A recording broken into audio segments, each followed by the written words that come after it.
In this video, we're looking at evaluating functions. So how to evaluate the formula for a function given a value. Replace the input variable in the formula with the value provided. Calculate the results. So we have f of x equals x squared minus 3x plus 4. We're going to evaluate it at x equals 3, negative 2, a plus h, and f of x plus h minus f of x over h. And this last part is called the difference quotient. If you're going to go into calculus, you're going to be using that a little bit in the beginning, so don't stress about it. And it gets to a point. There's a reason you do that, so I probably shouldn't give this big long disclaimer, but it's not a bad thing. So let's look at f of 3. So notice what's happening to x here. It's squared, then we have negative 3 times the x, or minus 3 times the x, then plus 4. So we're going to do that to the 3 now. So it's going to be 3 squared minus 3 times 3 plus 4. That's 9 minus 9 plus 4, and that's going to be 4. Let's look at b. F of negative 2. So we put the 2 in place of the x, so negative 2 gets to be squared minus 3 times negative 2 plus 4. It's going to be 4 plus 6 plus 4 is 14. Let's look at f of a. Not much to do with this. It's just going to replace that x variable. So a squared minus 3 times a plus 4. A plus h will be a little more interesting. F of a plus h is going to be a plus h squared minus 3 times a plus h plus 4. So it's a squared plus 2ah plus h squared minus 3a, excuse me, minus 3h plus 4. So a lot of people forget about the middle stuff in expanding this a plus h squared. So now let's look at this f of x plus h minus f of x over h. So first let's look at f of x plus h. It's going to look a lot like the a plus h. That's going to be x plus h squared minus 3 times x plus h plus 4. So it's x squared plus 2xh plus h squared minus 3x minus 3h plus 4. So if I'm looking at this f of x plus h minus f of x all over h, what we have is our x squared plus 2xh plus h squared minus 3x minus 3h plus 4 minus our f of x. So given the space, I'm just going to distribute the negative now. So minus x squared plus 3x, because the double negative. So minus, then minus 4 all over h. Okay, so the x squared is going to go away. The minus 3x, the positive 3x, and the 4, the minus 4. And notice everything that's left has an h in it. So we have 2xh plus h squared minus 3h all over h. That's going to be 2x plus h minus 3 if you divide the h out. That's it. Okay. Moving on, given the function g of m equals the square root of m minus 4, what's g of 5? So g of 5 is going to be the square root of 5 minus 4, the square root of 1, which is 1. Given the function g of m equals the square root of m minus 4, find or solve g of m equals 2. So that means our square root of m minus 4 equals 2.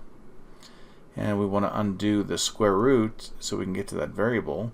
So we square both sides. We have m minus 4 equals 4. If we add 4 to both sides, m equals 8. So you get m equals 8 out of that. Okay, how to write a function in its algebraic form given its equation form. Solve the equation to isolate the output variable on one side of the equal sign. with the other side as an expression that involves only the input variable. Use all the usual algebraic methods for solving equations, such as adding or subtracting the same quantity to or from both sides, or multiplying or dividing both sides of the equation by the same quantity. So we want to express this relationship as a function of y equals f of x. So we want to isolate the y. So the first thing we do is subtract that 3x. So we have 4y equals negative 3x plus 7. You could also write 7 minus 3x. It's the same thing. Then divide by 4. And y equals negative 3x plus 7 divided by 4. So we'd write f of x equals negative 3x plus 7 all divided by 4. Okay, if x equals negative 8, y cubed equals 0, express y as a function of x. So same thing here. I'm just going to add 8y cubed to both sides just to get it alone. Normally I keep the variable I'm after in terms on the left side, but it's fine. X equals 8y cubed. We want the y by itself. I guess we could divide by 8. I think I'm going to just take the cube root right now. So to the cube root of both sides, so that then the cube root of x equals 2y, and we can divide by 2. Y equals the cube root of x over 2, so that f of x is the cube root of x over 2.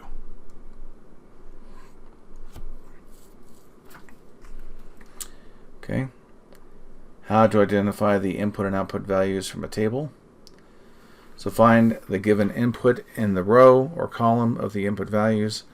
Identify the corresponding output value paired with that input value. Find the given output values in the row or column of output values, noting every time the output value appears. Identify the input values corresponding to the given output value. Okay, so what this is all saying is, what is g of 3? Well, we find our input value 3, and it's paired with 7. So that's just 7. So what's g of 1? We find input value of 1, and that's paired with 8. So that's equal to 8.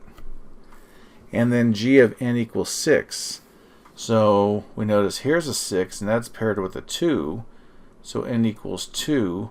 But also here's a 6, and that's paired with a 4. So it could also equal 4, which would indicate that this one's not a function, because we have, actually I take it back, it is a function. Each input value only has one output value. Okay, finding the function values from a graph. So find the output value by looking at the graph. So let's look at, evaluate f of 2. So when x is 2, what is the graph value? And that's going to be 1. So notice the 1 here. So when is f of x equal to 1? Well, here's the 1. It happens twice. It happens at 2 and at 0.